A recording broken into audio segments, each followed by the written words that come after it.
aujourd'hui, il y a beaucoup plus des Français qui sont morts en Ukraine, mais le gouvernement français, notamment le président Macron, il cache ces morts. Ils disent que c'est des accidents de ski dans les Alpes. C'est par hasard que les colonels et les généraux français tombent sur les skis et donc disparaissent dans la nature. Attendez, c'est très intéressant ce que vous dites, parce que c'est les informations, ça, que vous donnez. Bientôt, vous dites qu'aujourd'hui, il y a beaucoup plus de Français qu'on ne le dit, qui sont morts, pour ne parler que des Français, mais enfin, il y a les autres, qui sont morts en Ukraine et qu'on cache, enfin, dont le nombre est caché. Tout à fait, tout à fait. Je vous assure que parmi les mercenaires qui font la guerre contre la Russie aux côtés des Ukrainiens, il y a beaucoup des Canadiens, des Américains, des Français, des Britanniques qui ont été tués et qui malheureusement n'étaient pas même enterrés.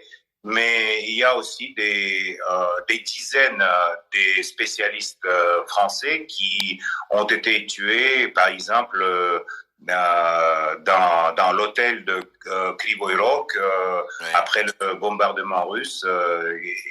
Donc il y a plein d'exemples, mais malheureusement on ne retrouve pas ces corps. Et donc c'est pour ça que l'information aujourd'hui est cachée.